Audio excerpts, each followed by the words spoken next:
Hello and welcome to Nerdy. For nerds, by nerds, I'm Nerdy Dave, and I'm joined by these fine nerds tonight. You can look down in the description and locate them across the interwebs and stalk them in the good way, not the creepy way. They're all great people. You should check them out and what they're doing. Tonight we're going to be playing some Ether Skies case 01, The Dead Ends, and it is our own system, the D666 system, loosely based on Powered by the Apocalypse, as well as the Age system and some other things thrown in there. We are kind of alpha testing here in front of you guys live, so you may notice things change from session to session as we make different decisions. But with that, we're going to jump into our recap and into the game.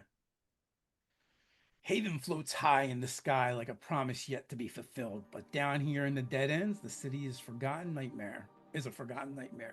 You are standing in the city sewer, a place where the air is thick with the smell of old grease, wet wool, and the secrets that no one wants to admit.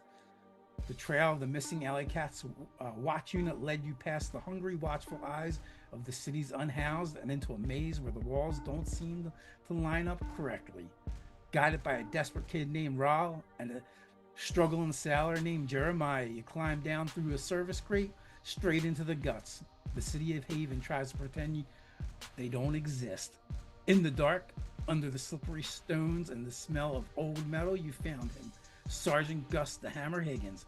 He wasn't just killed, he was put on display. His body has 13 holes from a black powder pistol with the final bullet stuck in his heart like a killer's signature. As you stood over him, the veil between worlds grew thin, and the lead bullet in his chest began to pull on something dark from the other side. Higgins isn't dead, not anymore. His eyes just turned pitch black. His breath is a raspy hiss, and the walls are starting to move. A swarm of corrupted flying rats is pouring out of the shadows, their tiny eyes glowing in your lantern light. The mostly contained squad is trapped in a tunnel that feels like it wants to swallow them whole. You're facing a message written in blood, black powder, and madness. Hey, what's going through Lucien's mind? A whole lot of expletives as I'm beginning to conjure, ether around me to,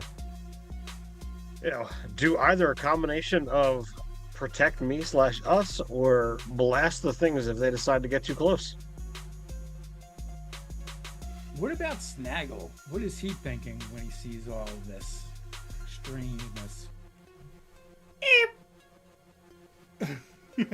That's it. Just eep. Eep. And what is Snaggle preparing to do?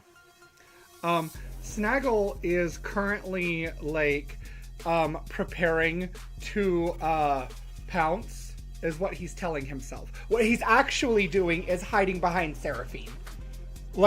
Using her skirt as hood a little bit and just hunkering down to look as tiny as possible and non-existent. So it's basically Seraphine and a bit of her skirt is pulled to the side and over a lump with a snout sticking out. Perfect. And what is Seraphine thinking as she witnesses these horrors unfold before her?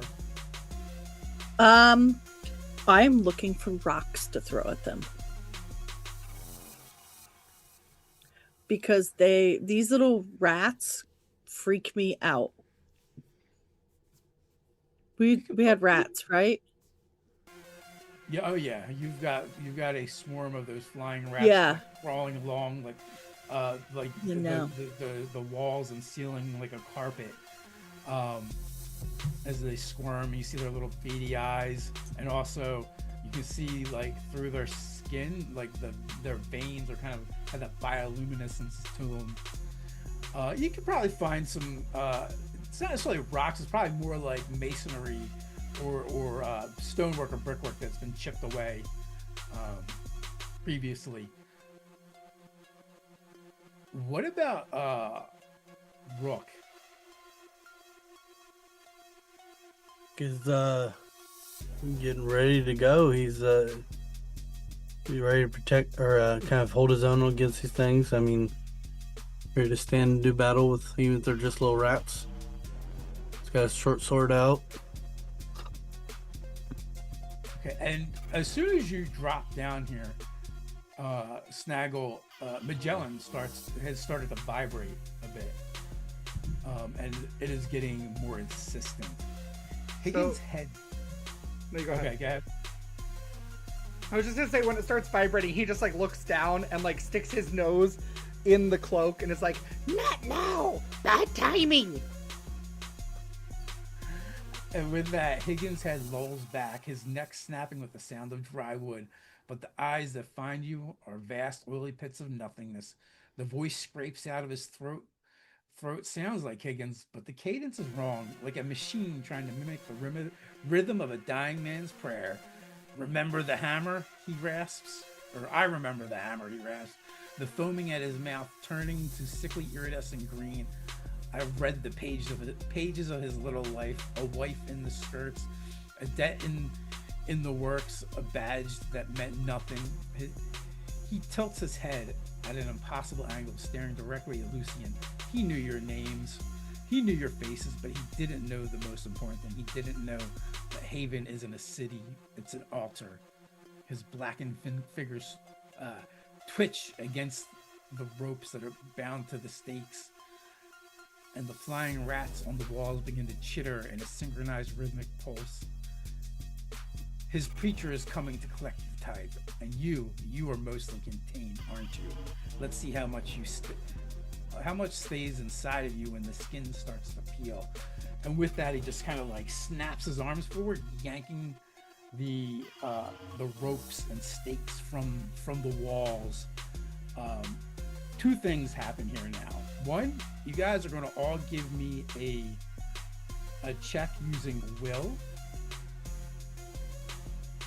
So stave the tides. As the chittering of the rats begins to seep into your mind. That is a 13 for Lucian, and I rolled an Aether symbol, so I gain an Aether. You gain an Aether, and because you have a 13, a critical success, you can take a +1 forward. Cool. So, I roll all 3, right? Yes, you roll all 3 dice, but you're only looking at the green and the yellow for the actual roll.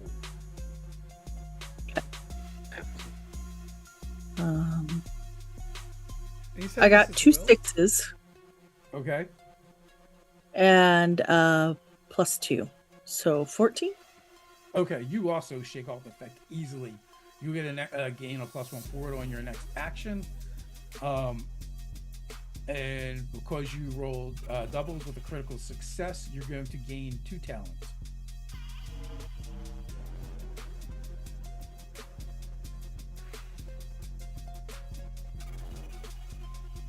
So, Dave, you said this is will, right?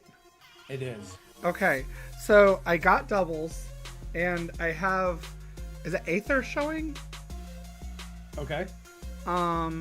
Because I have double 6s. But one is the, like, B from the Zoo Mafia set. And it's the enemy one. So You have Aether. So you have a corruption. yeah, I have a corruption showing, sorry. Not Yeah, so you have an a corruption Aether. showing. It's the red one is showing. But you do have doubles, correct? I do have doubles, and I got a total of 11. Okay. So that is a success. So you're going to gain a talent, and you're going to gain a corruption. Okay. And you suffer no ill effects. Whew. What about Rook? Rook got a 7 or a 9. A 9. Okay. That is success with consequences. You're going to take 1 insanity, so your insanity track goes up.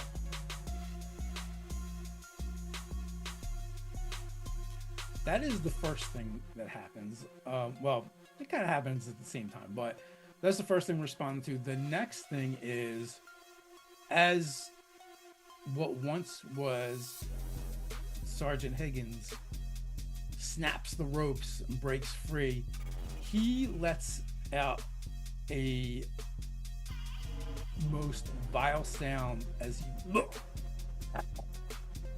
and just vomits in a cone, encasing all of you in something that's greasy and disgusting. And not only does it get on your clothes and your skin and your body, but your very soul. I'm going to need a resist the tides using might. Everybody? Everybody. Okay. Please roll well. No, I did not roll well, but no doubles, thankfully.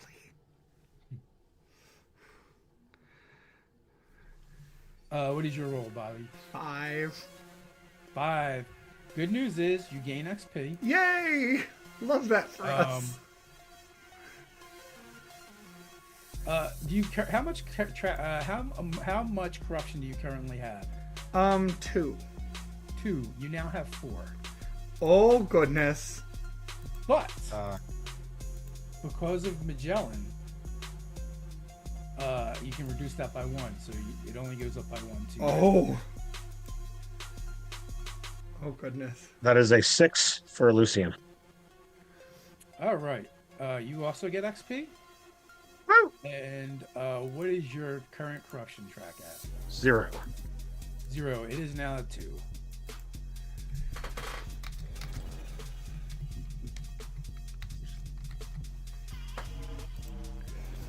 I also got a 6. Guys are killing it. Okay. What is your corruption track at? 0. All right. So you also go to 2. I got an 8 and then -1, so 7. But I have a +1 forward, so is 8 a success without consequence? It is success with consequence. Okay, we won't use it then. Well, forwards, the way they work is they just happen the next time you roll dice, essentially. Okay, so it's an 8. Okay. So you gain 2 on your corruption track.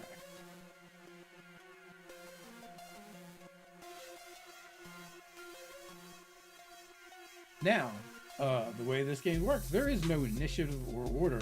You guys tell me what you want to do and decide amongst yourself who's doing what when. All right, so we've got the sergeant guy with the black eyes, and he's pulling out his hammer, you said? No. That's his Sergeant Gus the Hammer Higgins is just a nickname. Just a name, okay. Yeah, he's got nothing We in, got in his hands. Okay, that's something at least. And then we've got all these, flying rats. Yes. All right, well,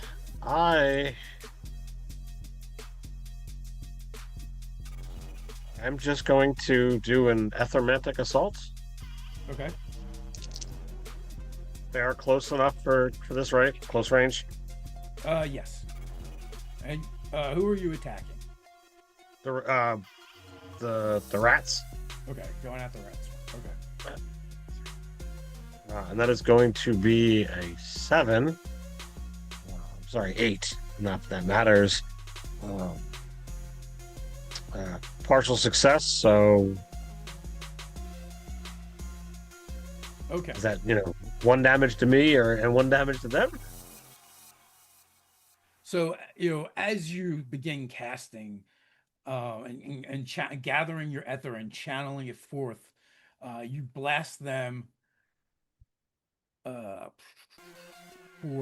1, but a small portion of them break off and begin scurrying all over you. You're going to take a talent and a corruption. You got a talent and a corruption? Correct. Okay. I mean, I'm sorry, a wound, and your corruption goes up. That makes more sense.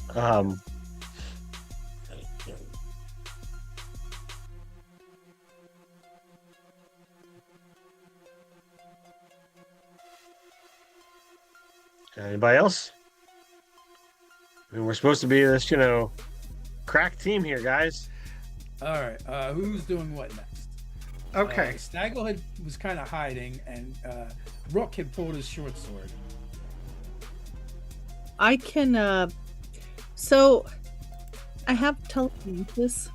Mm-hmm. I can throw an object that's 50 pounds.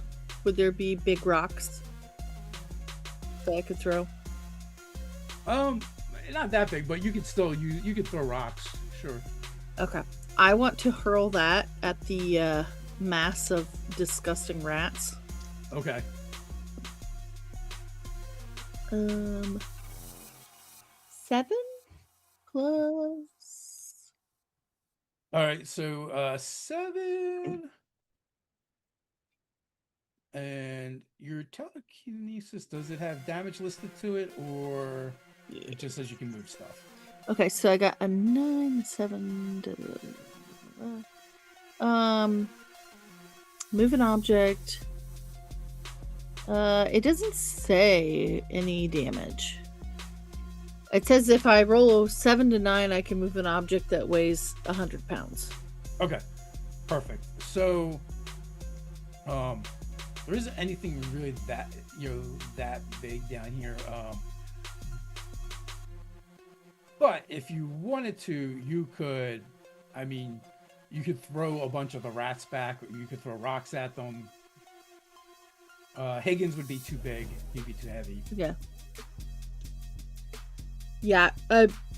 Whatever gets the rats away.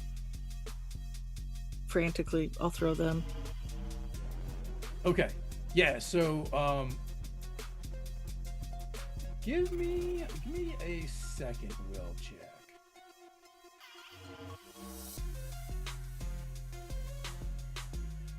Eight, and then I add my will, right? Yep. Because you don't want me counting the red dice, right? Correct. We only look at that for doubles and if it has the Okay. special six. 2. So 10. 10. All right. So success. So you are going to do you would do a point of damage, which they don't seem to take. But you do shove them back.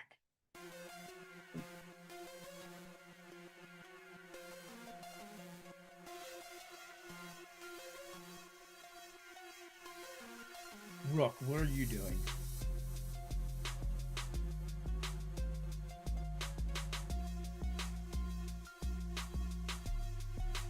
I am going to swing my short sword at him. Rats or the living corpse? Let's go for the big guy. Okay.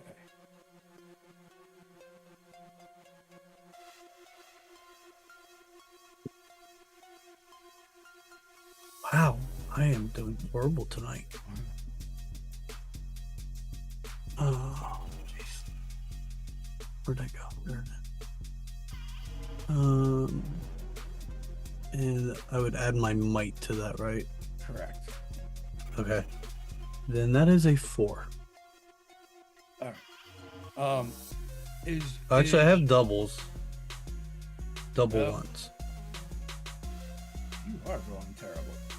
Mhm. So that's a straight up failure. You're going to gain 1 corruption from the miss, and as you swing your short sword, he just grabs you by the wrist and then punches you in your stomach as hard as he can. And you're going to take 2 wounds minus any armor you have, and your corruption goes up by 2.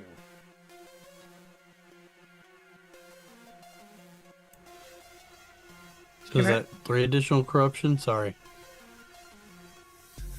It is, yes. Okay. Can I do a thing in response to that? Try.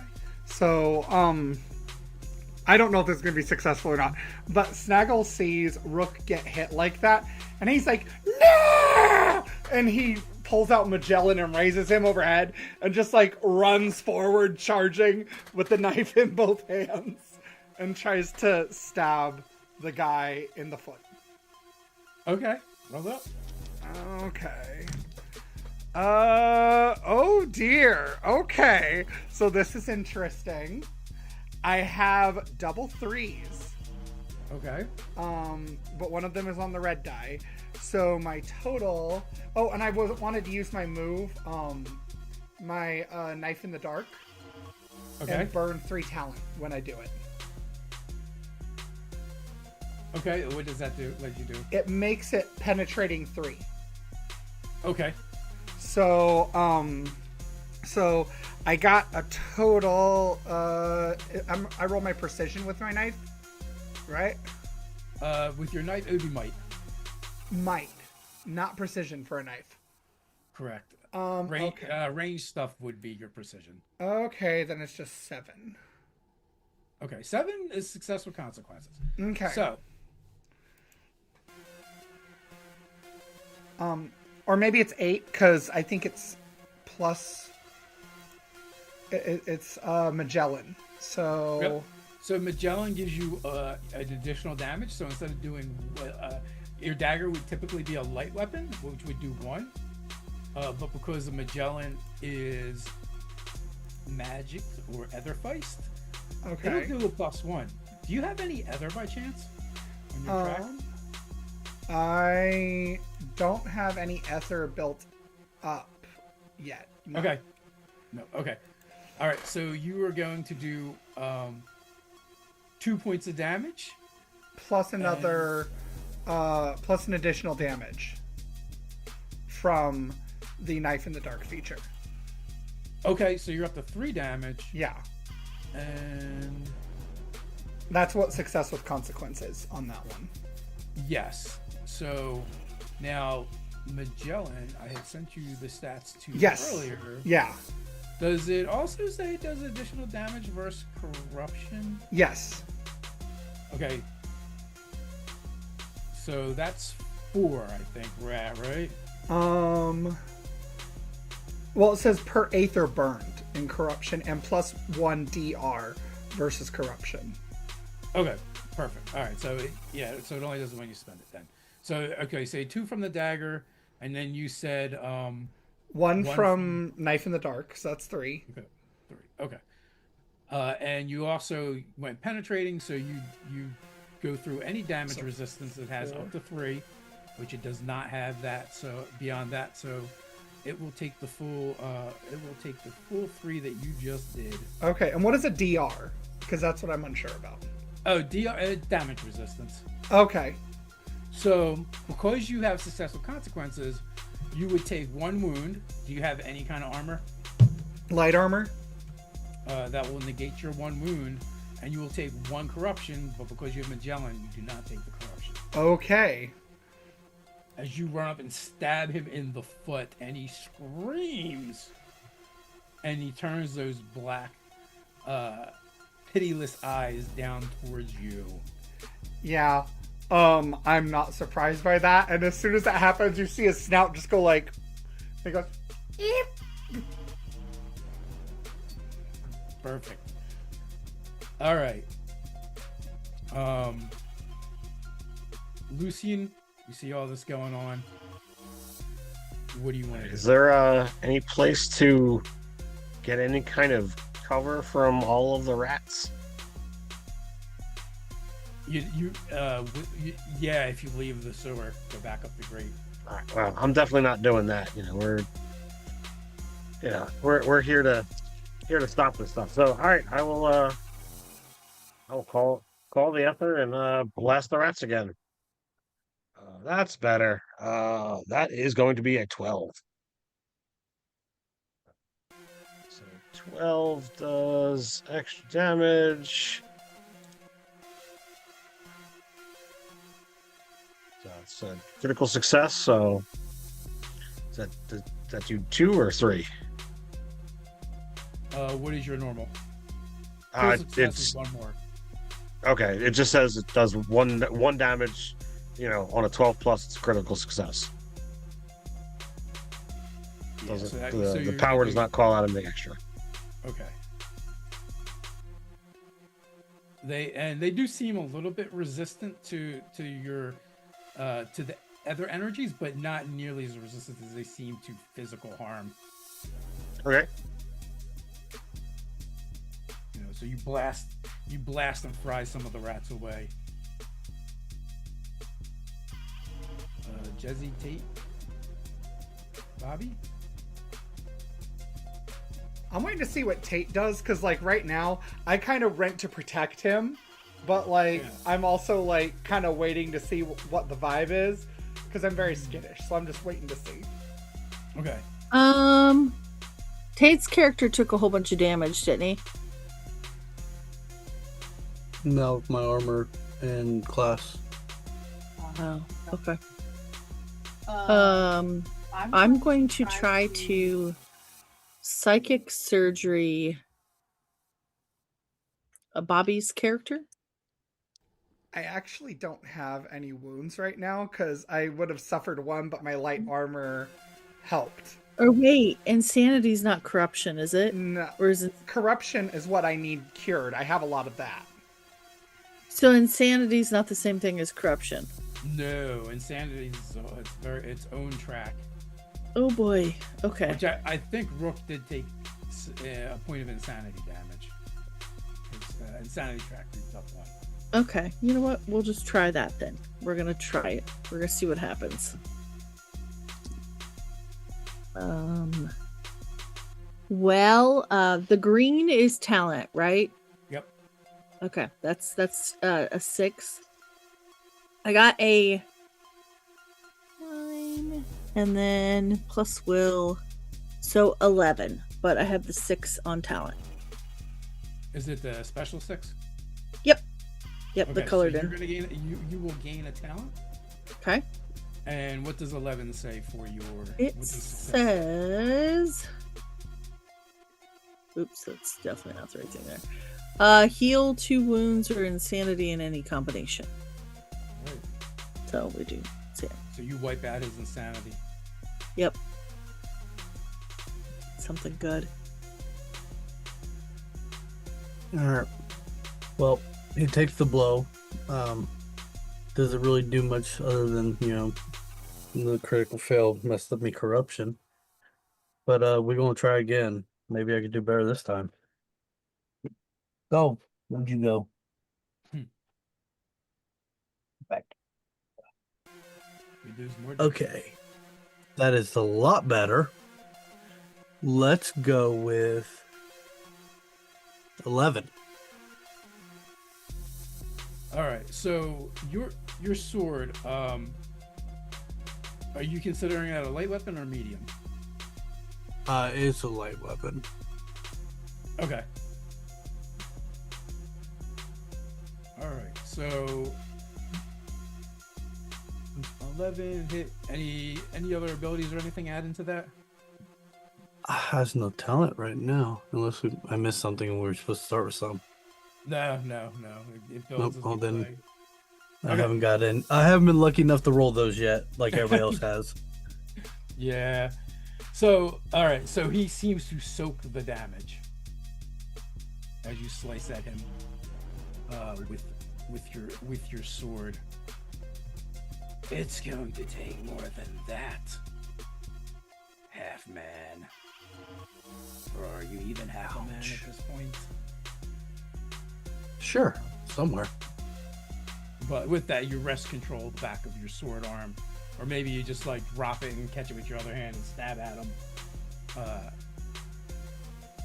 As he releases it. All right, Snaggle, what would you like to do? I just want to repeatedly, like, as fast as I can, just go, Magellan is hungry! Eat! Eat! Eat! Eat now! All right, stab away. Okay. Here we go. Okay. 9? Okay, success with consequences. So Magellan is going to do 2. Okay. And I wanted to do my, I don't know if I have to say it every time, but my knife in the dark. Okay. What does the move actually say by chance? So what it says is you are trained to be lethal once per scene. Oh, once per scene. So this is a scene, so I can only do it once. Yeah. And then that's before what I you thought. use engage the skill. Okay, so I can't keep doing it. This isn't like sneak attack where you do it every round. Correct. Got you. Okay. Well, I already used that then, so I'm not doing that again. But I am just stabbing with Magellan repeatedly as much as I can. Yeah, so you stab him repeatedly in his like abdomen and his chest, and then when you go through like the center of the chest, there's already like a hole there. You feel it hit something, and there's like a metallic, sound, and you feel something hard. Oh wait, is this guy mechanical? No, he's not. But there's He's a something human, mechanical in regular there. dude. I mean, he's jacked, but Okay. Because I don't know if this applies, so you can tell me if this applies. I have the Cobalt Engineering feature, okay. and I can try to sabotage things as well. But I think I have to use talent for that. I don't have talent right now. That I'm would make it talentless. Yeah. And you all hear that little bit of that ting as Snaggle like stabs into the hole in the center of his chest.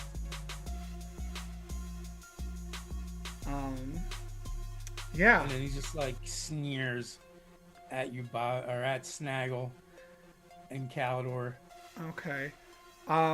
So at this point, I feel like our best bet against this thing is a combination of Rook and Lucian. But Lucian is currently busy fighting off all the rats. So I would like to, I don't know how much I can do in an action. Tell me if I'm doing too much. I kind of want to like wag my tail with my butt in the air and say, "Oh my, I'm so fat and delicious. I certainly hope not many rats come and chase me." And then I would like to try to get them to chase me, and I want to run down the sewer to like draw them away so Lucian doesn't have to deal with them. Give me a charm. Oh, I have -2 in this. Oh snap! All right, let's see. Okay, wow. So after my -2, I got a 7. You got a 7. Because I got a 9 -2, 7. So we can run this one of two ways, right? Okay. Straight up, you're just trying to get them to chase you and not pay attention to Lucian. Or 2, we can consider this like a help action, and you can give Lucian a bonus on his next roll. Ted, what would you rather? I'm good with either. My rolls have been very swingy tonight. Whatever you feel like doing, sir. I think I would like to give Ted the help action, and I'll be done. Okay, and so the way that works is now like after Ted does his thing, the bad stuff will happen to you. If there's bad stuff. That's cool with me.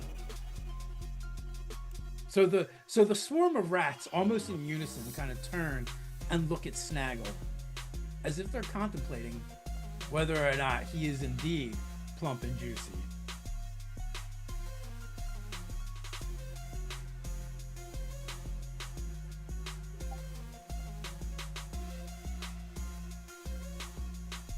So the +1 turns it into an 11. And I gain a talent. All right. Woohoo! And you're just blasting the rats again, right? Yep. Yeah, I want to... I think a swarm of rats is a greater threat than one little dwarf. Well, human. Or at least that's Lucian's thoughts. There's lots of them. There are lots of them. The blast did not seem nearly as effective as your first one. Yeah, But I'm trying here. They seem a bit distracted because Snaggle they maybe do believe Snaggle is indeed plump and juicy. And with that, Higgins once again just vomits on all of you. So I need another might check to resist.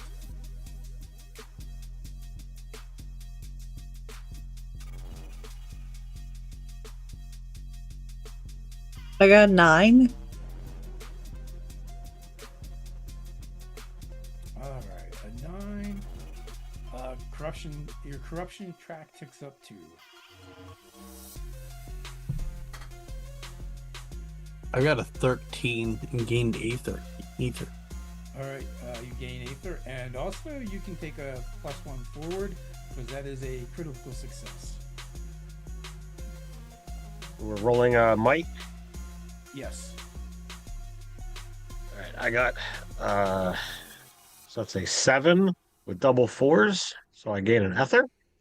You do gain an Right. Aether. Yes. And your track is going to tick up 2. 2 Aether or 2 corruption? 2 corruption. Sorry. This is a lot of corruption here.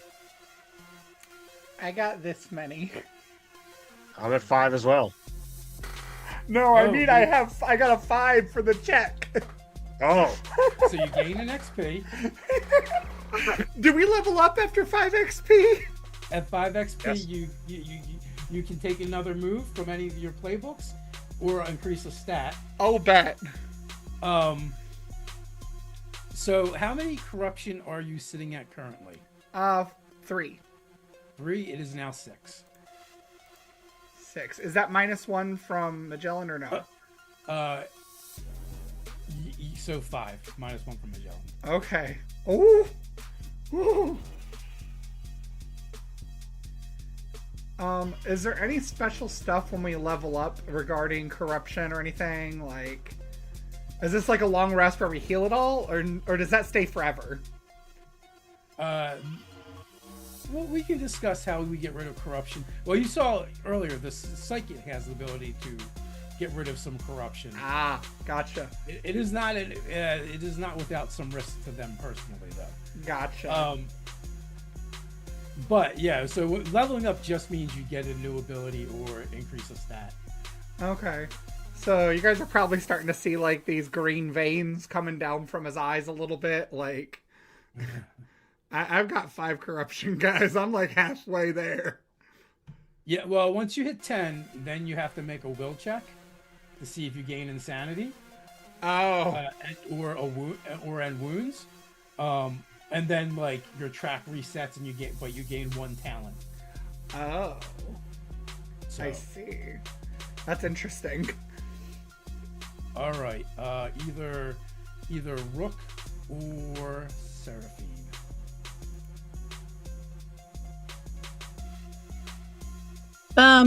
Would it be possible to try to grab the thing in his chest with my telekinesis, or no? You absolutely can try to do that. Oh. Your lowest result is just 50 pounds, right? When you try Yeah. to okay. Yeah, So, 1 to 6.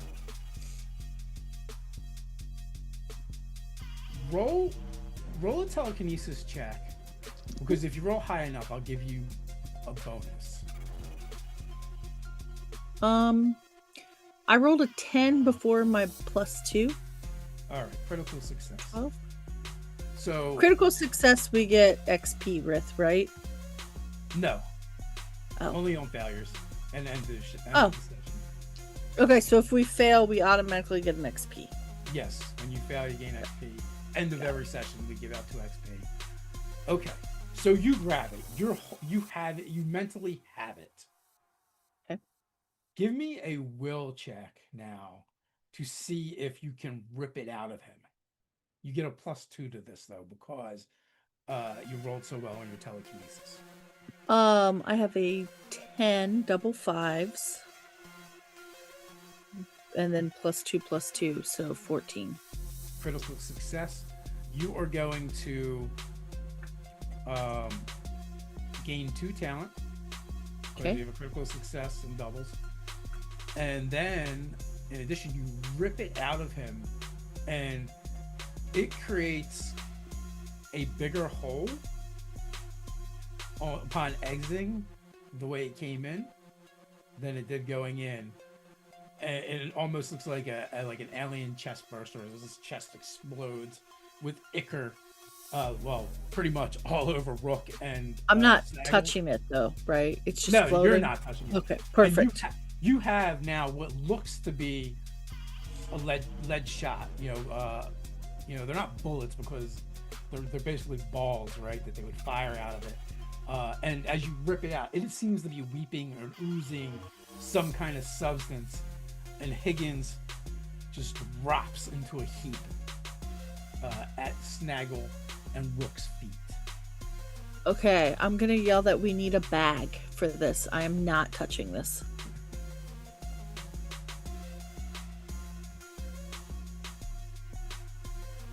Just hold it for now. I can't just turn it on and off like that.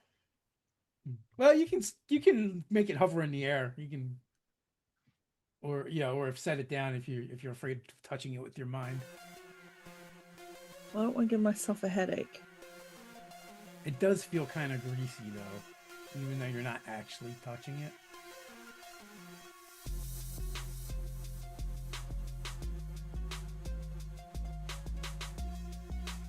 All right. Well, now that he's gone, I guess I'll turn my attention to the rats and help Lucian. All right, what would you like to try and do? I am going to swing my sword at some rats. All Let's see right. what we got. Wow, back to roll. That's 7. Okay. Maybe it's just because you're standing next to Snaggle, who might indeed be plump and juicy, or maybe because you just swung your sword at the rats. But 1 wound, 1 corruption, and you're just using the short sword that only does 1, right? Yeah. Yeah. So you and them are in the same boat when it comes to physical damage. 1 is not quite enough. They seem to scurry around your blade. Some of them running up it to try and engulf you, but they can't get through your armor physically. But unfortunately, your soul is not so well protected, and you take 1 point of corruption.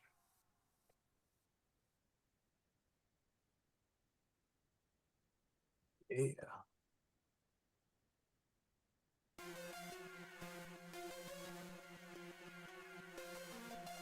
Anybody else doing anything as the rats begin trying to engulf all of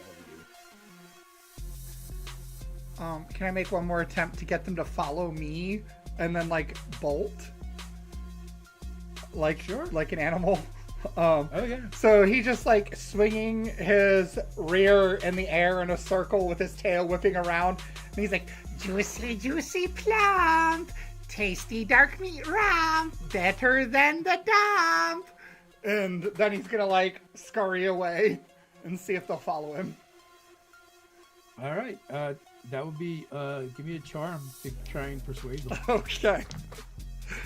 Okay, oh my gosh, I got 666s. Oh my gosh. Literally, I got the Nerdarchy dice, the 666s, but the red boss is the one that's showing. So the corruption is showing. And the other 2 are the non-boss 6s. Okay. So it still counts as doubles. So you're going to gain 2 talent. Okay. You're going to gain 1 corruption. Okay. Is that 0 because of the thing?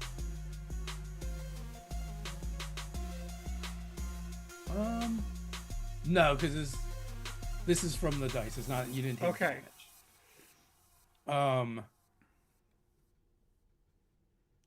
And they are most definitely going to follow you. Where do you want to try and get them to go? Oh, before we do that, we get to do something we haven't done before. Oh? We get to look at our heroic moves, because you rolled triples.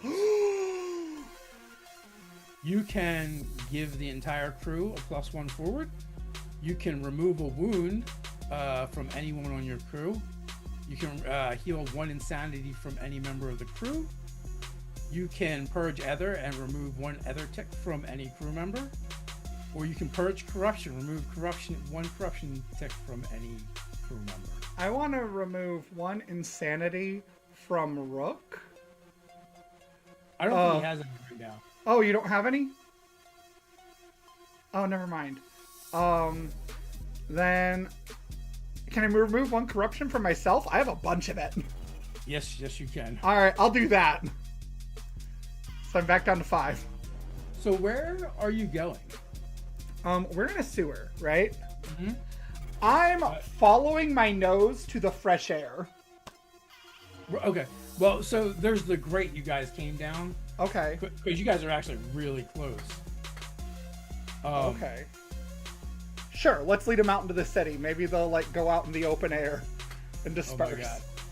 Okay. This could be a really bad idea, guys. I want you to know that. So you go running out, scurry out, back up through the grate, and they're like clinging to the walls and the ceiling and follow you into the dead ends where all the unhoused people are. What have I done? Oh, I feel so bad. Mostly contained. What are you doing? I'm gonna try to keep leading them so they don't stop there. I want them to be like in the open to, I don't know, flutter away. I don't know. I'm gonna try to hide. I'm gonna be so for real. Like that's what I would do. Like my character would try to hide because that's what he does. He succeeded at removing the threat. Now he wants to hide from it.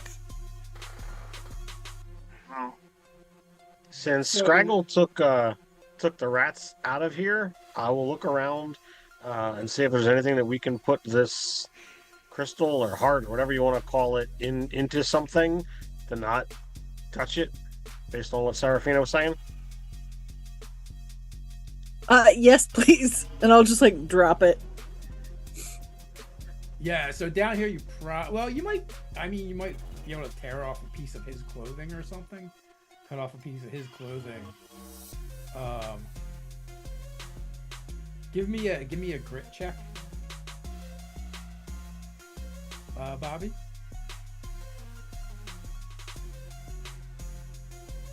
Grit, you say? I have a +1 there. Oh no. That's a 6. Well, you get XP again. Okay, I love that for me. I hate what's happening next, though. Well, yeah. Well, on the plus side,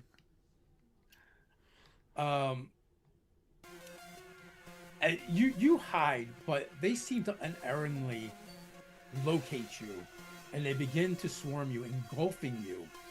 Ooh. You're going to gain a wound. Okay. But you're armored, so you're probably protected against that. I am. Magellan takes care of the corruption that is trying to seep into your soul. Oh no. But you have hindered too, which means everything you try and do while you're engulfed by the rat swarm, you're at a -2. Okay, so don't be charming because I'm -2 there as well. Got it. Unless you want XP.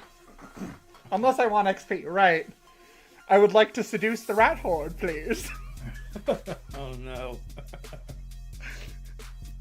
No. I mean, it's a great way to power game and level up. Can't hate the player. True. No, I'm not doing that actually. I'm just gonna like chill here for a minute and be bad at things. Yeah. So give me a might check. Oh no. Because they're trying to carry you away. Oh, okay, I got double bosses. And a total of 8. And the bosses are the green and the red. So talent and corruption. So you gain talent and corruption. Okay. Sorry, I'm so used to the Zoo Mafia language. I need to. And you're gonna gain Aether too because you have doubles. Okay. Okay. But so they had you, but you're squirming and they haven't been able to move you yet. Okay. But they are trying. So I don't know how far my voice carries into the sewer, but he just starts screaming, "Not that juicy! Not that juicy! Actually full of gristle!" Which, I mean, you look around and there is nobody in sight, and you think you hear like people scurrying further away.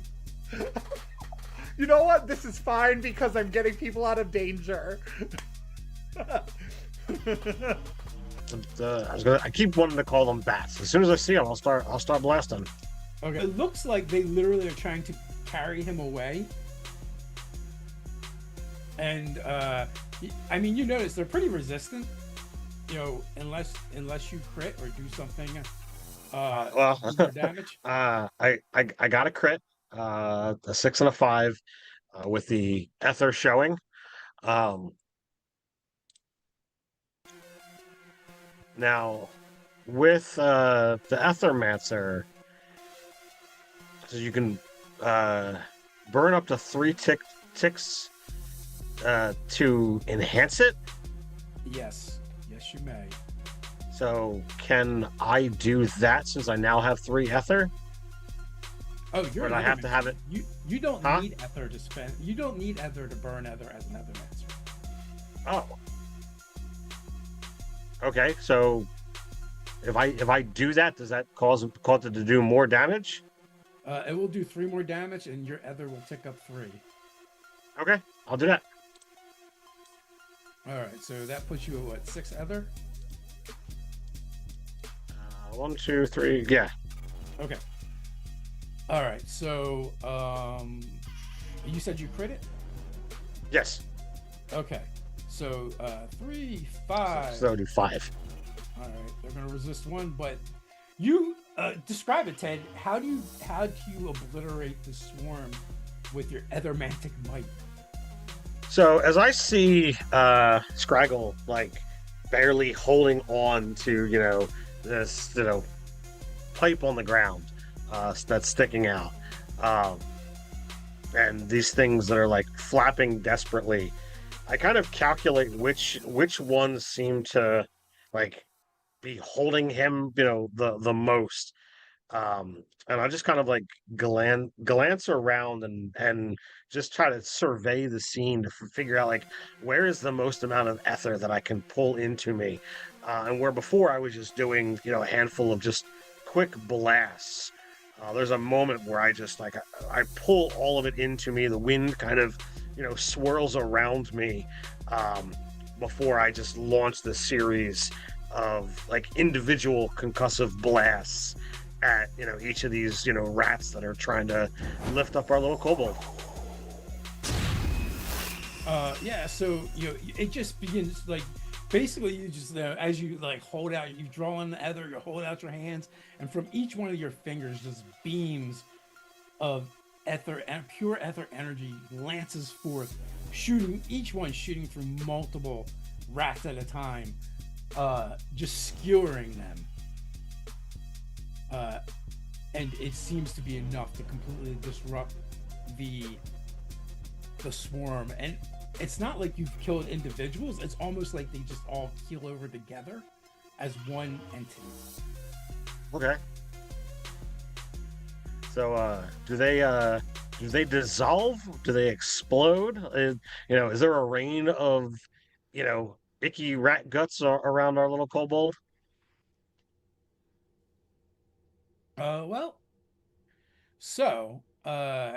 The echoes of the battle and the rhythmic chittering finally died down, replaced by a silence so heavy it feels physical. The sewer tunnel and just above is a wreck of slick stone and biological horror. In the center, the remains of Sergeant Higgins slumped in a pile of corrupted meat, his black eyes finally dulling.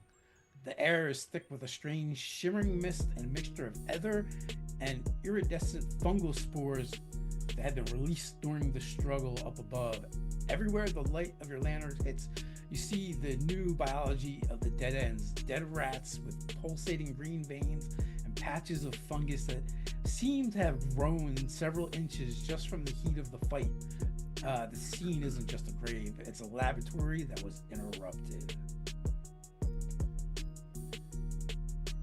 And snout sagging and limp, Snaggle's just like heaving, and he walks up to Lucian, and he like toddles over and just like grips around both of your legs, and says, Snaggle thanks, Lucian. Snaggle is plumper and juicier than Snaggle realized. It's not wise to offer yourself up as bait. The things that can so easily carry you off. Try to Well, save kinda like- friends. Oh, and you did a wonderful job at that. And I'll lean down and kind of like, tousle the top of your head. No more bait. Not today. Is Snaggle hurt? He does have, why do I not have a wound check? Did I not take a wound? I thought I took a wound. You have it. The things that would have done damage to you was absorbed by your armor. Oh, yeah, I just have, like, my armor's all scratched up, and you finally see, like, he has, like, a patchwork of leathers that have just been, like, very crudely sewn together with an oversized thread and, like, tied off in different places with bows. And, he, has a lot of corruption. Like, I don't know if you can feel it at all, but, like, he just has this ebbing aura of corruption right now that was not there before. Yeah, and if not for Magellan, it would have been much more. Yeah. No, at this and point, so- Magellan's vibrating on his own chest. Magellan is vibrating because you are surrounded by corrupting things. So the combat in this scene is ended. What would you guys like to do? So we were we were supposed to come down here to find out, what was going on. Besides these rats and the center of Higgins, is there anything else down here of note to report back? All right. So you've got Higgins. You guys just you got Higgins that you can kind of look over and see what you can find on him or about him. You have the lead ball that was retrieved from where his heart should have been. There are the stakes that are still stuck in the sewer walls. There are 4 of them. They're kind of rusted and pitted. Then there is the ropes that were used to stake him out, that were attached to his wrists and ankles, and then the stakes themselves. Then there is also down here. There's more of that fungus than you've encountered up above.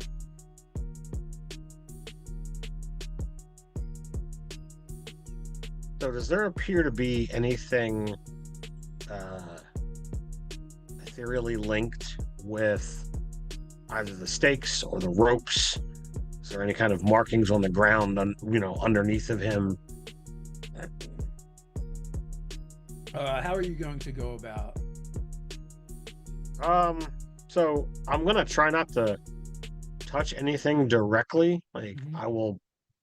Worst case scenario, I will use my other dagger to sift things. But if there's like a stick or a pipe or something on the ground that I can kind of maneuver things without having to physically touch, I already feel awful from what those rats did.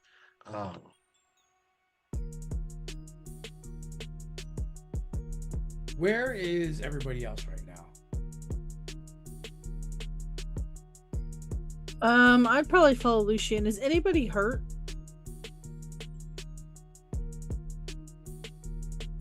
I don't think so. Okay.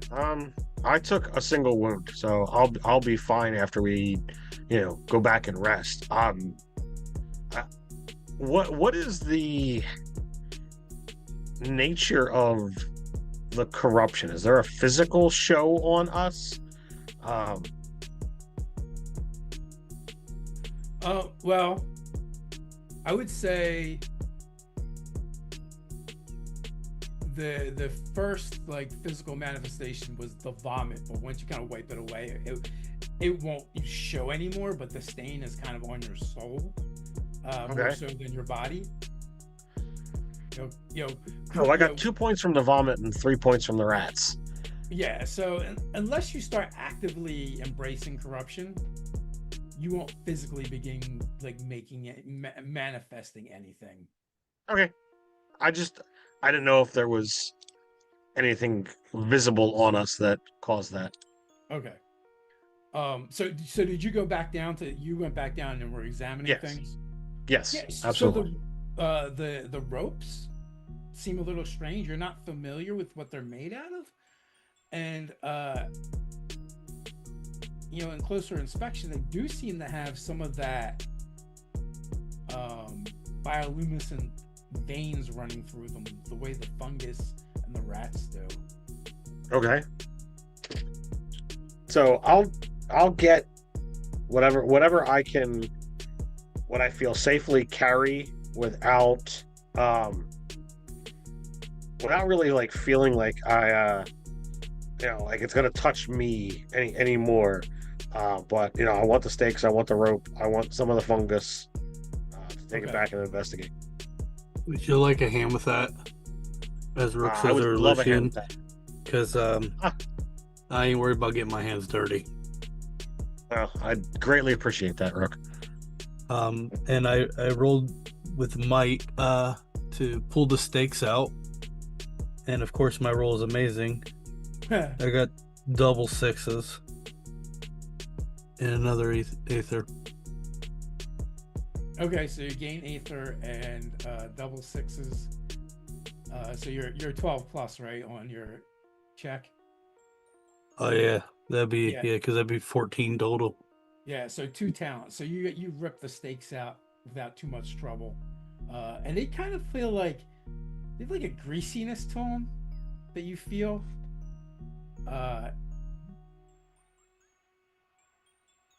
Kind of like reminds you of when you just got vomited on. They just feel unclean in a metaphysical way. Snaggle, where are you and what are you doing? So I was originally going to salvage the ropes and the stakes. Instead, he's sniffing around in whatever piles of garbage or filth is around, just like rooting through it and seeing if he can find anything. Also, if there is food to be had, he will store that away. So, back in the sewers then. Yeah. Okay. So as you're kind of doing that and rummaging around, you're getting those vibrations from Magellan. Ooh. I will Magellan still out, or did you put it away? Do the dousing thing. Okay. Where I like hold him out and like he's almost like ceremoniously like holding it out and like following it. Yeah, so kind of like in the area where Higgins was staked out, as you're kind of doing that, the runes begin showing up on the blade again, but beneath the blade on the ground, it's like someone traced other runes that they almost look to be opposing to what Magellan's runes look like in a way. Like you somehow just know it, okay, intuitively, but it's almost like someone had written out runes and ethermanic writings in invisible ink, because it wasn't visible until you brought Magellan near. Okay. He just starts going, Oh, Lucian comes quickly! Lucian comes quickly! It speaks magic! Hearing that, I'll chase after. and he'll like point out the runes on the floor. So yeah, so when you see it, to you,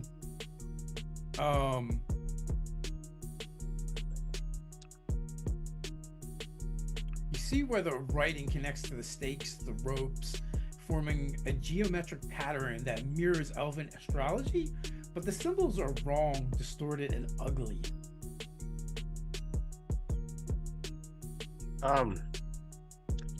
So as with every investigation, I will, pull out my, my tome and a quill, and I'll start, making a copy of what's here. Making the observations, in the sidelines of, this realistically should be such and such, and this is wrong for that reason. If Let's you get lost in the process.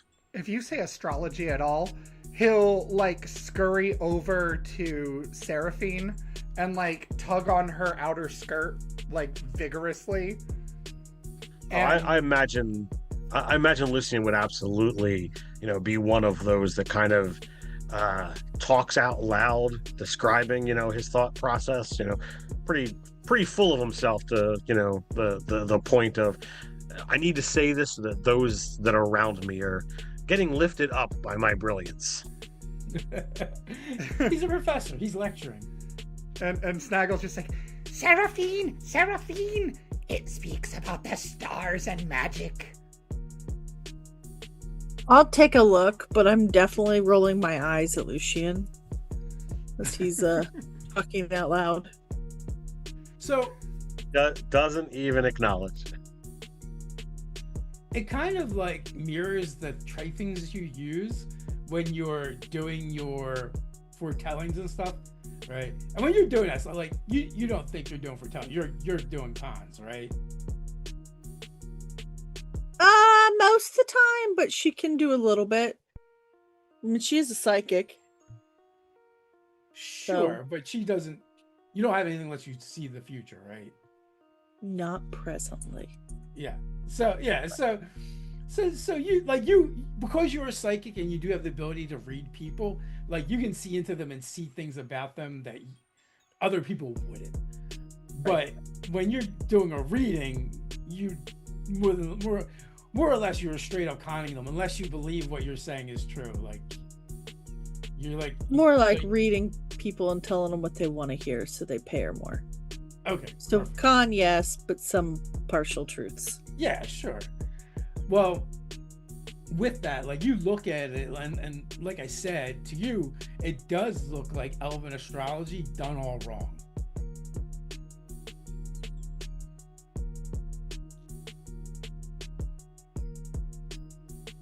So I have you guys taking the lead shot, the ropes, the stakes, some of the fungus, And copying down the sigil that's on the ground. copying the sigils on. Okay. All right. What do you guys want to do Is with it- the body and the rats?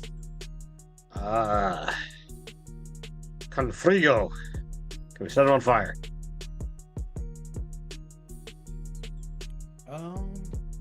You can absolutely do that, but you're not so sure how your commander is going to react if you just torch one of the alley cats. So should we bring the body back and torch the rats? Now that being said, just because the way you've described Lucian to me, you wholly believe that is the right thing to do. But you're also intelligent to know that like there may be consequences when you get back to the headquarters. Well, we'll follow protocol, and after we turn it in, strongly put in the report that this body should be burned. I will take one rat. And he takes Okay. the limp rat, puts it in his bag, stops, and he pulls it back out, looks at it in its eyes, and says, Who is juicy now? and then he puts it back in the bag. Don't eat that. Please don't eat that. No, give to boss. For context. Snuggle is smart. Rook's gonna take off his trench coat, drape it over Higgins' body, and just kind of pick him up, throw him over his shoulder, and So I guess we should probably get back then. Yeah. Also, you might you either using your coat or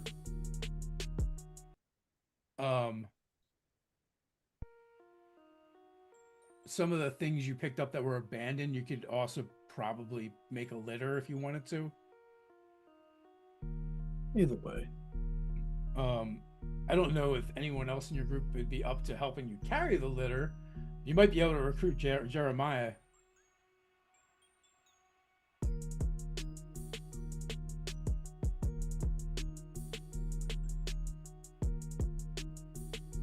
He definitely looked much stronger than anybody else in your group. Lucian's Oh, not that's a sailor guy. I'm like, who's Jeremiah? Started thinking like 1, 2, 3. No. Yeah, the German sailor. So I want to say, even if they were strong enough, I feel like half your group would feel this task was beneath them, and the rest of your group, not including yourself, would be a bit undersized for the task. He would definitely try. He would try so hard.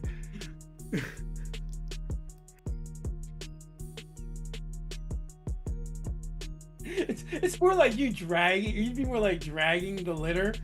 Oh yes. He'd be like, Snaggle. and it like moves like it scoots like an inch. Or if you've ever had like more than two people try and carry something, but one of the people is like really short and the others are really tall. So he's like dangling with his little feet kicking. Yeah. So you guys gather up all of the stuff and head back to headquarters, where Uzziah is. And the very first thing that happens is Snaggle will pull the rat out of the bag and just flop it on the desk with no context, and then hold up his hands and say, A reward, please. Cheese, cookies, crackers, something. He looks at you with utter disgust and contempt as you plop it on there, and then it all vanishes in a moment with just this look of like he's totally given up, and he's been dealing with you long enough to know that nothing he does is really going to phase you. Snaggle, what am I rewarding you for? You've brought me a rat. Bring evil magic rat that had flock. And even as he says it, you can see the expression on his face change before you talk. As if he's recognizing that it is not just a regular rat as the words are leaving his mouth. And he kind of sees the weirdness to it. Sir, Snaggle is a bit eager, and I'll go through the full report of getting down into the sewers, finding the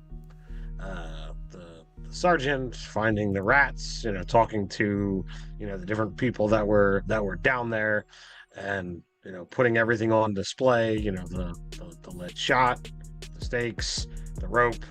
I'll pull out my journal showing the sigil that was on the ground, everything we did to fell said adversaries.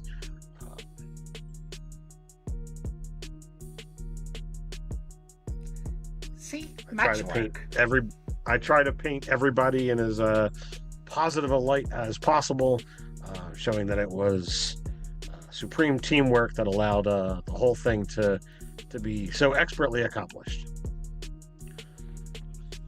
Deserves at least 2, no, 3 cookies. And cheese. Lots of cheese. We will increase your stipend, Snaggle. You've done well, mostly contained.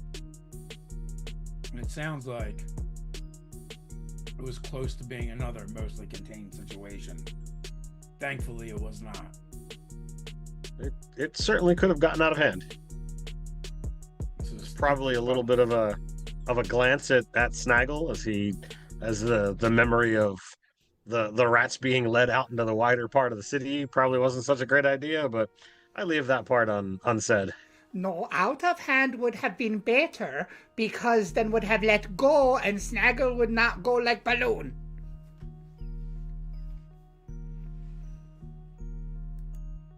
No looks- context for the chief at all. Yeah, he just looks for a moment, and then just like an exasperated sigh.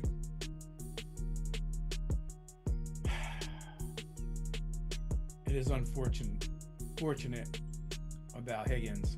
I don't have high hopes for the rest of the alley cats. But at least we have something. And new recruit!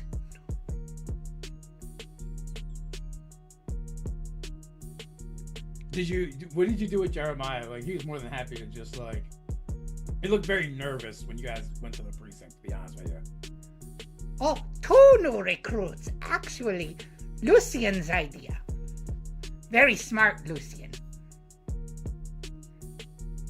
That's not really how the watch works, but go on, Snaggle. Lucian, big brain. Bigger brain than all of us. Bigger brain than you. He think of recruiting the Jeremiah and the Rawl. Yes, but sometimes Lucian's big brain gets ahead of itself. That is why he's such big brain, ahead of everybody. Well, we shall see about this. So tell me about this Rawl and Jeremiah. I'll give a brief description of them, how they offered assistance, and that while they might not necessarily be prime watch material, their assistance was fortuitous, and at bare minimum, I think it's worth seeing what employment might be able to be found for them, even if it's So you kind of delivering messages. like informants, like you kind of like using them as informants. Sure. Well done then. You can always use more eyes and ears on the ground, especially in the dead ends and some of the other places where people aren't so willing to talk to us. So, you have mushrooms, a dead rodent. Snaggle, please take that off my desk, or I'm going to feed it to you. No, Steaks. it's not juicy. Rope Pulls it away. and a piece of and a shot from a pistol. And a whole lot of weird juju. Pulls out a quill and a piece of parchment and begins scribbling down a list. Well, I think we're going to need some experts. Unless, Lucian, you feel up to these specific specialties. I don't know if they fall in your wheelhouse or not. I would have to take some time to examine them, see how they register with the library, and I'll, still the book still being out on the desk, I'll point to my scrollings on the right side of the page, my notations. They don't match up to things that I would expect them to, based on my previous studies. So I wanted to compare some of the iconography that was used as replacement, and I'll go into, political, I'll go into like magical jargon, that clearly goes over his head. When I see his eyes kind of like start to glaze over. Sorry, getting too technical. I want to examine it further to see whether it is something that I can look into. It's really more Seraphine wheelhouse, actually. Lucian big brain, Seraphine no future. Stars tell future. Also cards. Also ball. Also skirt. Also tea. And something Snaggle? about hands. Snaggle, are you just listing things you know about Seraphine right now? Maybe. Okay, well, you've done very well. But if we need to know about rats and other pests around here, you're going to have to head back to the dead ends. There's a fellow there you can go see. Call him Sewer Rat Sallow. He underlines the name. He's got a little place called the Quiet Corner. Now, Lucian, if you want a second set of eyes on that magical jibber jabber ethereal bullshit, there is someone that might be able to help you. Who would this be? He's got a little bit of a questionable past. Matter of fact, you may have run across him before. I don't know. You two aren't the only ones from Fallcrest here, and it's also a big place. But he was drummed out of Fallcrest Academy. Something about unethical studies. But Ethel Lil Lonnie Vanengard might be able to help you. He likes to look into the things that people shouldn't be looking into. But in our line of work, that could be quite fortunate. Well, some things ought not be messed with, but at the same time, we must learn about our adversaries in order to deal with them.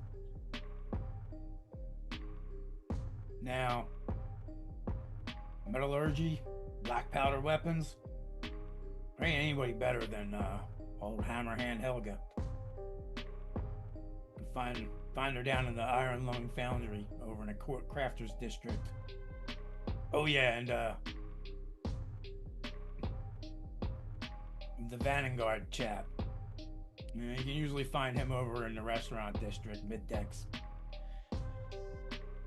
He likes to hang out at the spicy beetle shop.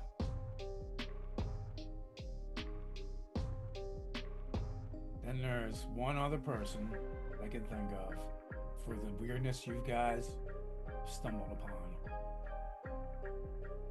It's gotta be Professor Darius Thorne. If anyone... Do I know that? Do I know Darius Thorne? Or know the name? That's up to you. Now, she's gonna be the hardest one to get to. I don't even know how she came into possession or residence of said domicile, but she's got a little glass dome conservatory down in the skirts, which folks don't generally get to just go down to the skirts. Now, Precinct 31, you're screaming night commandos, so you can go down there and talk to her if you like. But she's a bit of a recluse, but when it comes to plants and stuff, she's a bit of an expert, especially when it comes to fungus. Beware of her puns.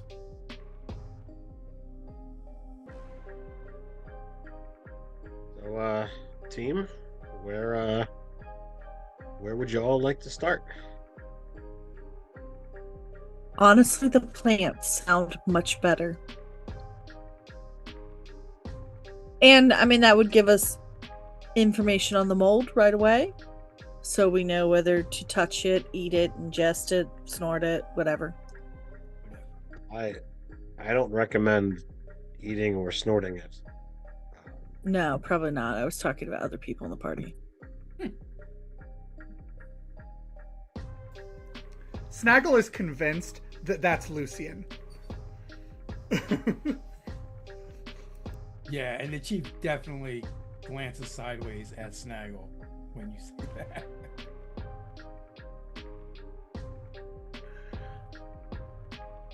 So we got one vote for checking with Professor Darius Thorne. I got no problem going to Darius Thorne. Or you guys could always split up and cover more ground.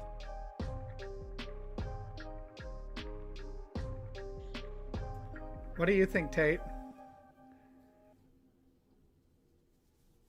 I mean, I was fine with the plan idea because I would hate for Snaggle to eat something he shouldn't.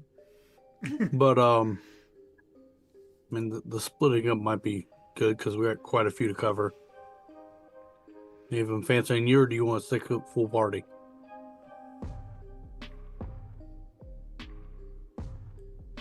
Couple times, splitting up might not be the best idea.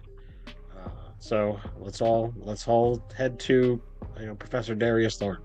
I'll say I've probably heard the name. There's probably like some kind of connected circles, but I've never physically met him. Yeah, so she's a bit of a recluse. So, that's very likely the case. So it takes a bit of travel to get to her, because you literally have to actually go through the sewers, the tunnels that run through the city for the trains, the works, which is kind of the guts of everything that keeps the city afloat, and below that, hanging amongst the Aether struts is this glass domicile. It almost looks like a light bulb hanging from a ceiling fan.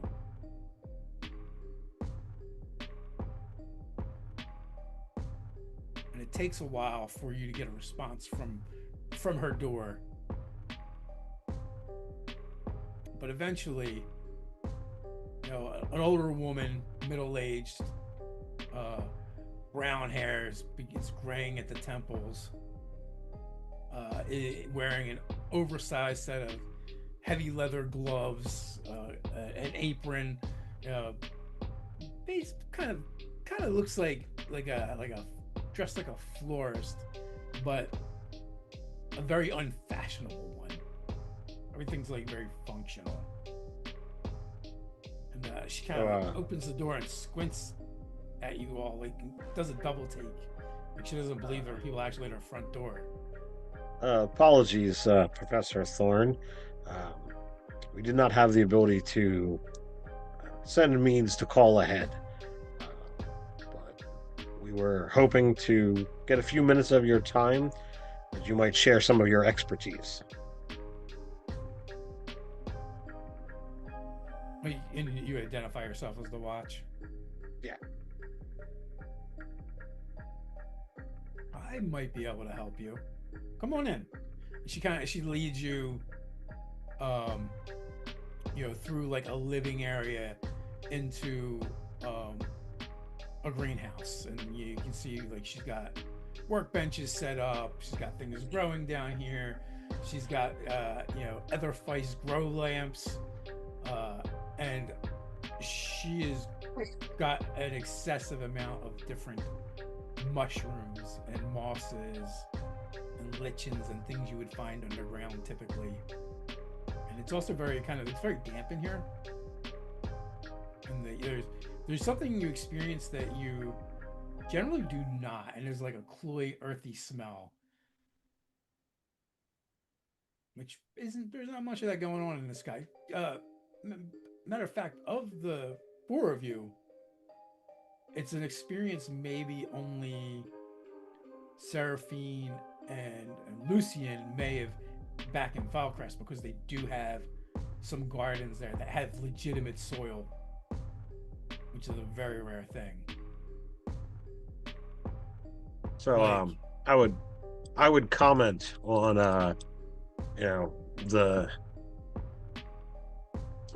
comment on the fact that there is in fact fresh soil here, and that is things a grow rarity all over the city, because they literally need to use every inch they can to grow things to eat. But it's more like a chia pet style growth.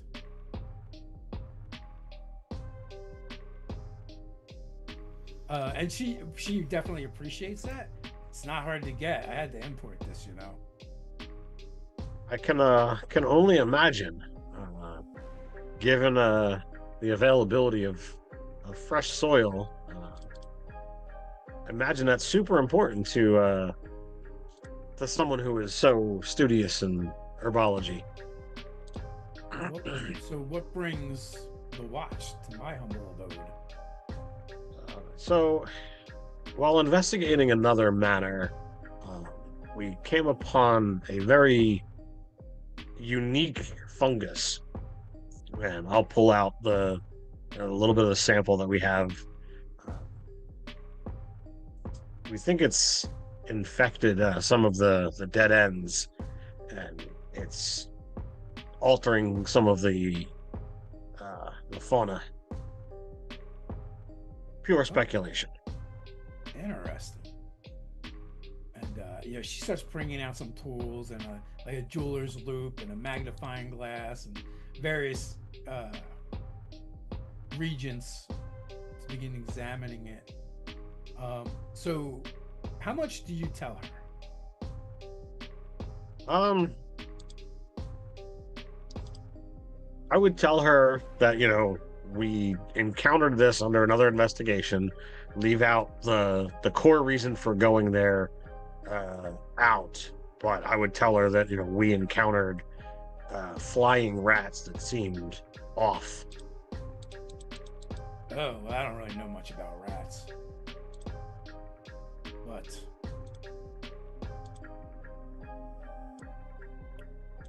fungus, that's something I know about.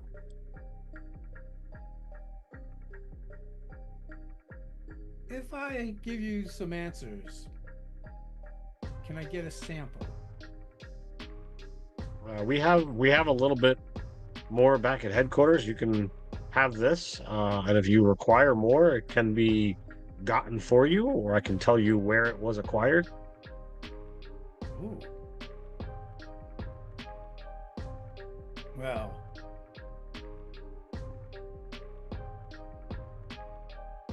you see, excitement kind of wash across her face at the prospect of acquiring more.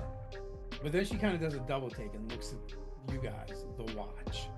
And then she looks a little closer. You're not the regular watch. You're the other guys. We are indeed the other guys. I don't think I want to go wherever you went to collect this.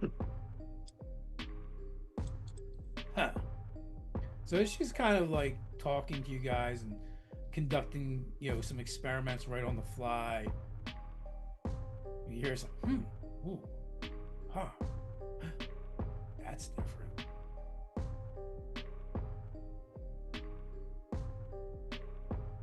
This fungus, it's an ether conductor, but it does something to it. What do you mean? I'm clearly interested.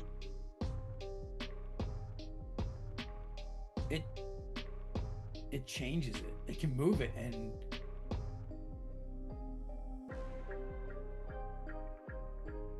did you find different areas of this, different specimens? Did we see different versions, or was there just the one? So you saw the ones that were in the dead ends above, right? And their glow was a lot less, and they seemed a lot smaller in comparison. And not only that, during the battle itself, you could have sworn that the amount of fungus increased. So I would share that and cite that well, I'm an ethermancer, and I was wielding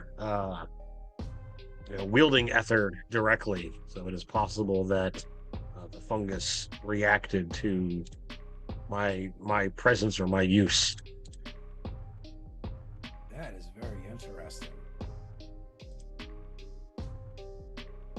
What else did you find there? How deep are you looking to get in on this? This is there's some sensitive information here. can only give partial answers when I have partial information.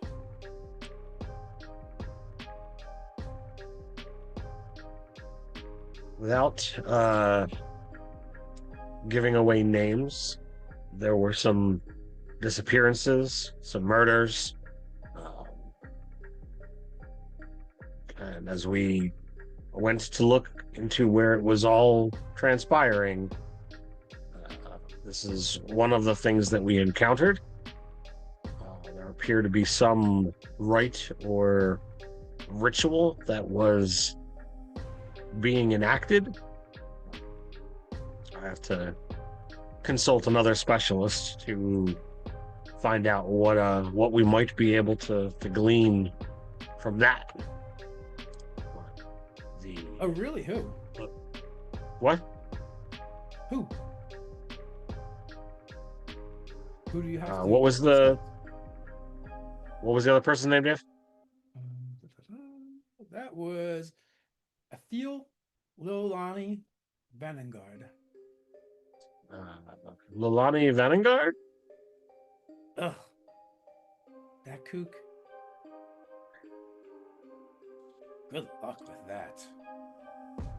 You know they threw him out of the academy, right? Well, the academy does not always know what it has or what it's lost.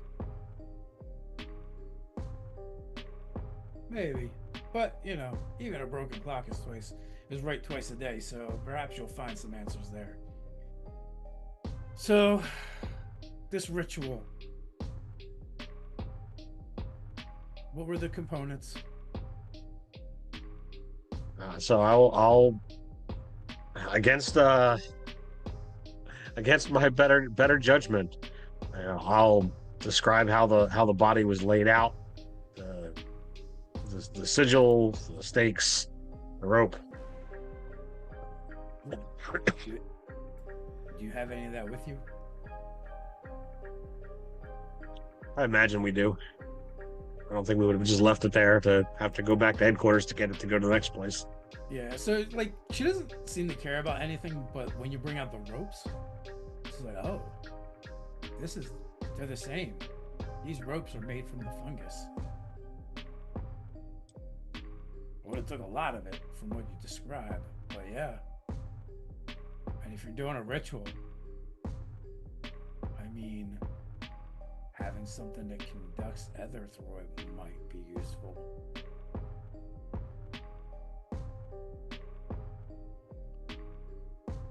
Let me see something. She has you lay out a piece of the rope and put the fungus at the one end of it. Uh-huh.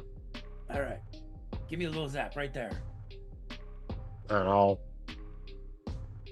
call forth some ether and direct it where she asked. Yeah, so as you do, you can actually see that the Aether actually travels through the veins that are actually in the rope into the bit of fungus, and it kind of like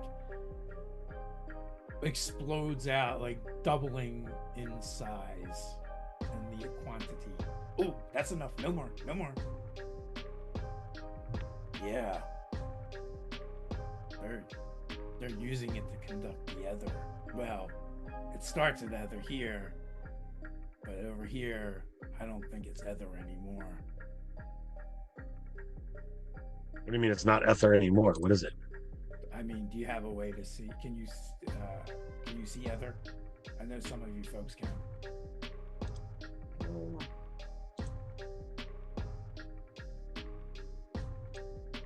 Health thing.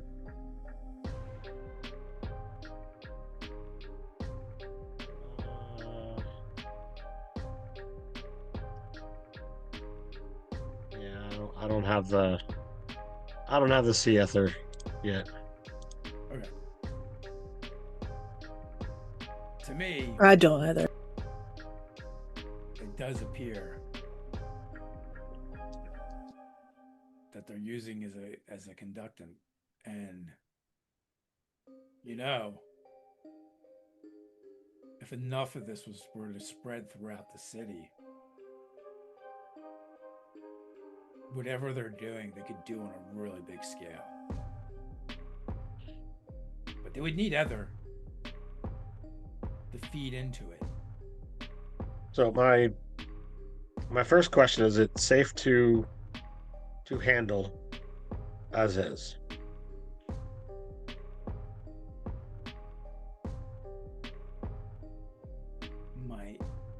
My studies and learning say it's just a fungus. What can it really do? But some of my gut is telling me I wouldn't handle it over much. I wouldn't let it touch my skin. I would definitely try and keep it contained. And for the love of flying cities everywhere and staying aloft, try not to use Aether around it if you can. Noted. 'Cause I'm not sure what it's turning it into, but I don't think it's good. No, we will see if we can get those with gloves to harvest it and make sure it is not being spread. But you said there was a body involved with this stuff. Indeed. Could you get me a little piece of that? You want a piece of the body? Just a little bit of a tissue sample is all. For what end? Research. Do I trust that's all it is here? Does she's starting to get a little, really weird. Well, academics can be that way. Also, she lives in seclusion, away from everything else, and she might just be a little weird too. All right. I will see what I can do, but I can make no promises. You don't, yeah, like you're not getting any vibes from her like that she's up to something or there's any malevolence or malice in what she wants to do. But you also get the vibe that in the pursuit of research and science, she might get a little reckless.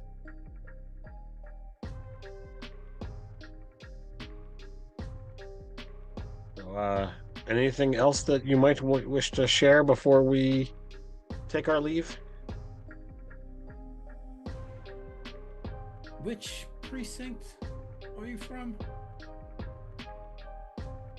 So I would share that with her. All right, I know where that is. Precinct 31. I will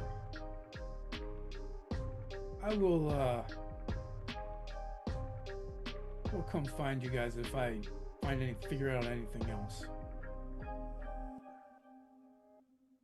I appreciate that. Hopefully, a little bit I have given you, hopefully you'll be able to use that.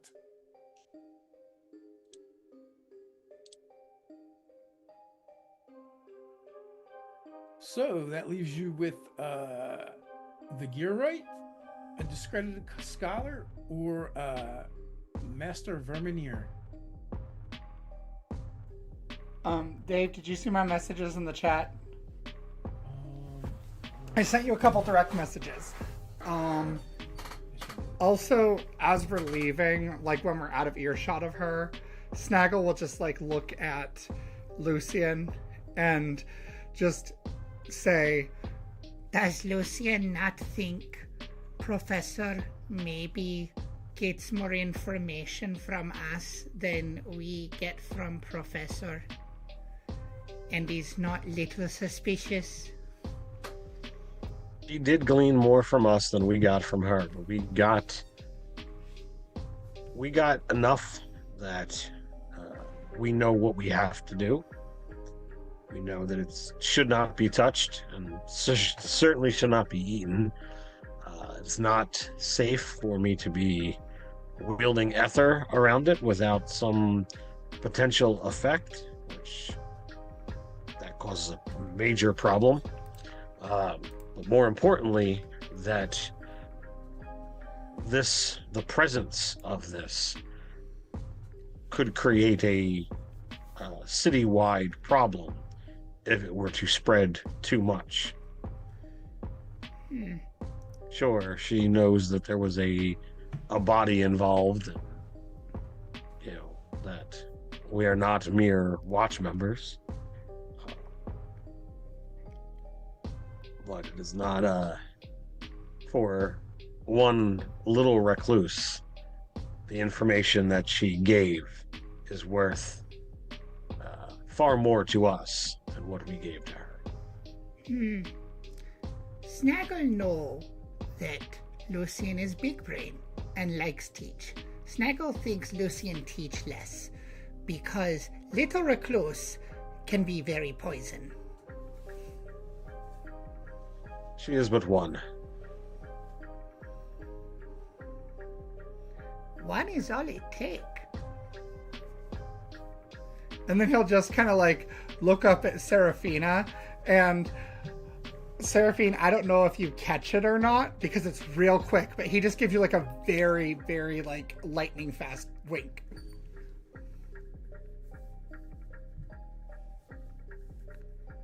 She'll wink back. Okay.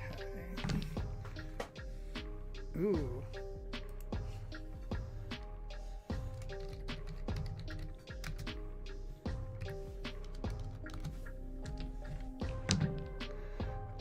Oh!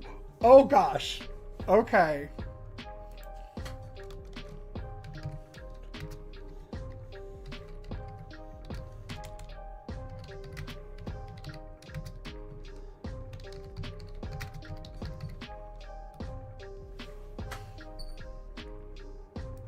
Where do you want to go?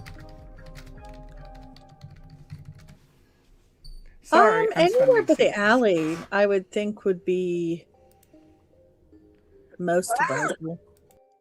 I just feel like we shouldn't go back to the alley until we have all the information first that we can get without going there. Sure. I just meant like, do we want to go to, the other scientist? Do we want to go to the gear right? Which one would be closest? So,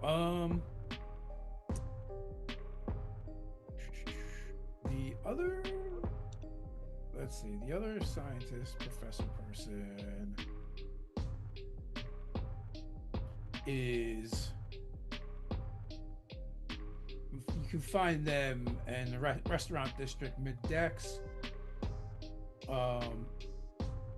Lower deck is the crafters district, where you can find the Iron Lung Foundry, and back towards the dead ends where you guys were investigating is where you can find Surat Salo, the master vermineer.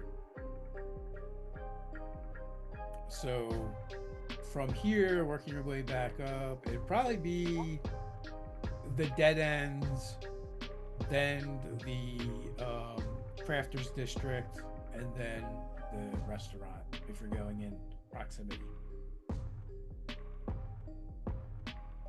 Let's go with proximity then. All right, so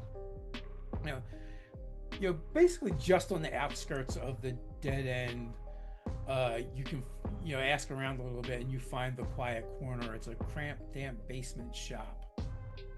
It's filled with empty cages and the smell of a strong peppermint. Clearly the peppermint is meant to be masking a scent underneath of it. And when you guys kind of enter, it's a business, so you can kind of walk right in. There's bells set up on the door that jingle, alerting a small kobold missing an ear and a prosthetic glass eye that doesn't quite sit straight. He speaks in a whistle heavy rasp and has a nervous habit of counting his fingers. Greetings. You have some work for me? Perhaps you have problems with Aether parasite, or you need me to get you some rats or get some rats out.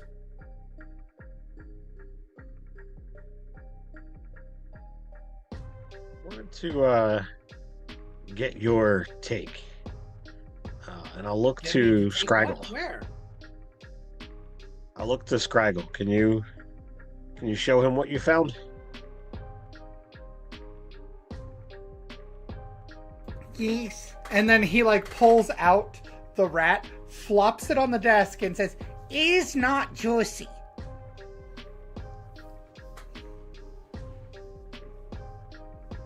No?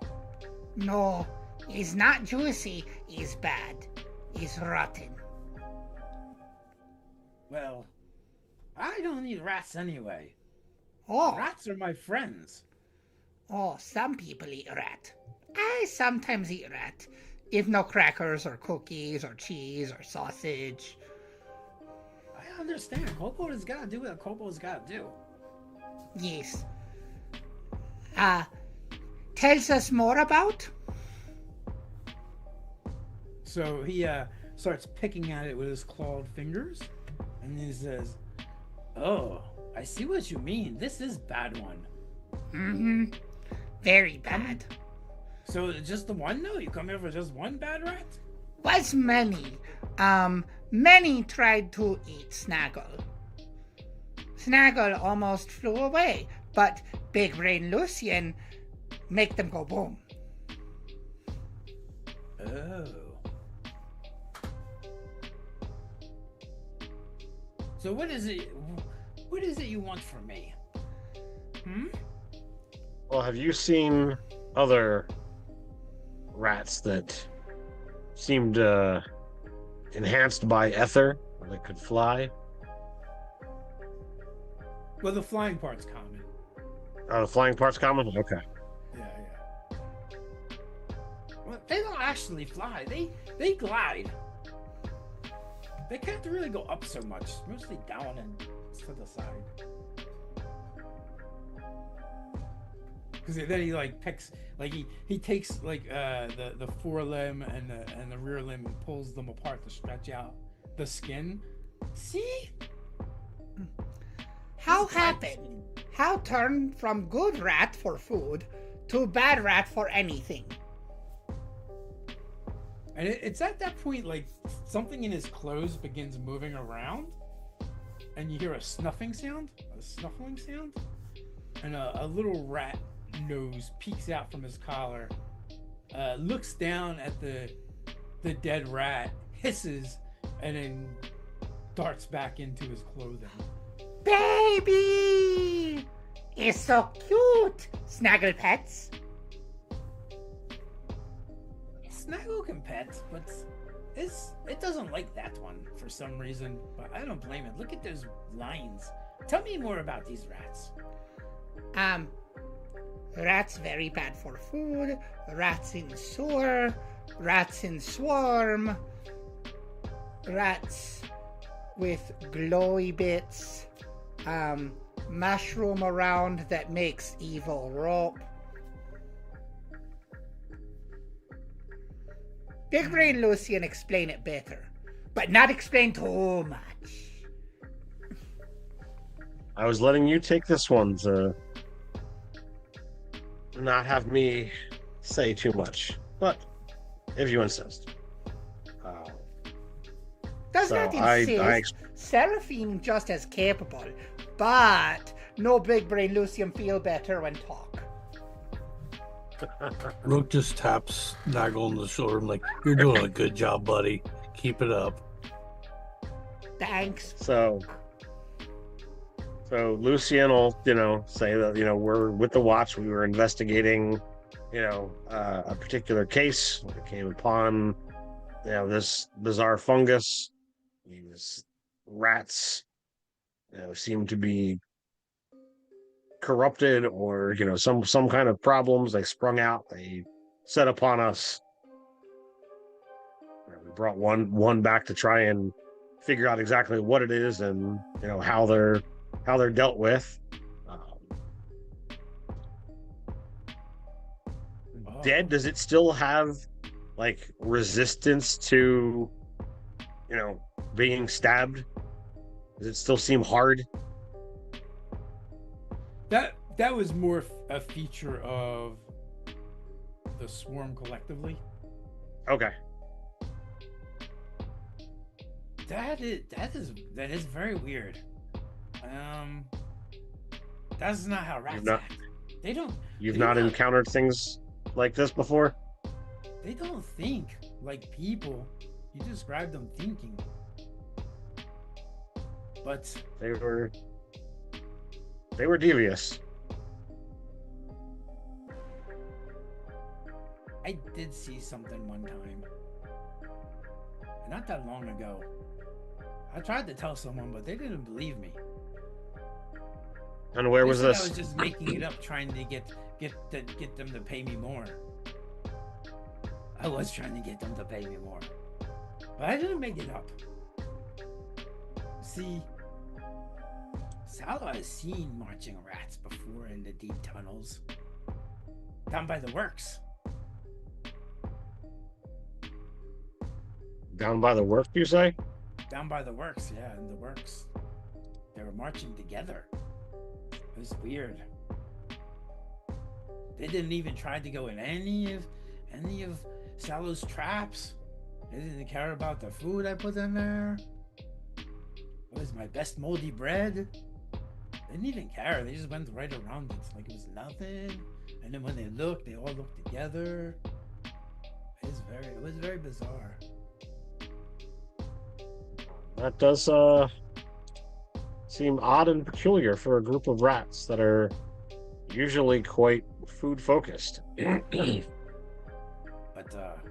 I don't know. Salar knows about other pests, and this kind of made me think of something different. Like, right? Some bugs, they're all like individual bugs, but then when you get them together, they can like think bigger than a bug. When you take them apart, just a bug, but together, one big bug brain. It was like that. They had a big rat brain, I think.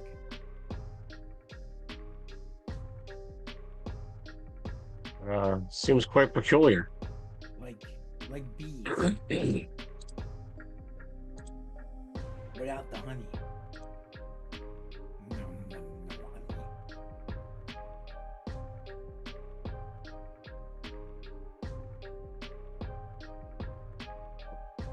Do you have any honey? Well, I do not have any honey on me, no. What about you? And he starts sniffing Snaggle. Snaggle approaches with like his hand over his chest almost regally, squints at Lucian and says, Did not come prepared.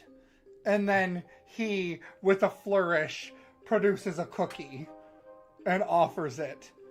Not honey, but cookie. Seraphim make very good cookie. Oh, I like cookies. His last one. Snaggle has this one, but is for you because you do so good help, and also you let Snaggle give screeches to Pet Rat. And then he just like, and like he's petting the rat and like playing with them.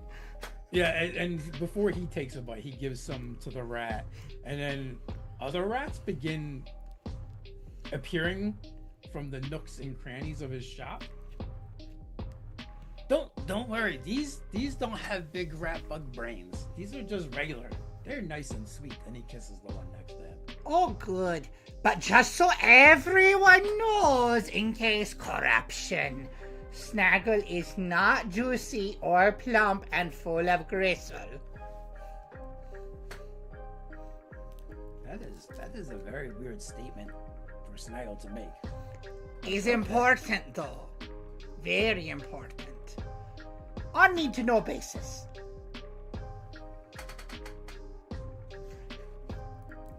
So, I mean, what you've gathered is he, in the Sallow way, is basically saying he thinks there's some kind of hive mind. That makes sense. Dude, I would offer you traps for these rats, but they won't go in the traps. They just won't. Not like Precious here. Precious always goes in the trap. She doesn't care as long as there's sweet moldy bread. But now you're going to spoil her with the cookies. But yes, I saw them down by the works.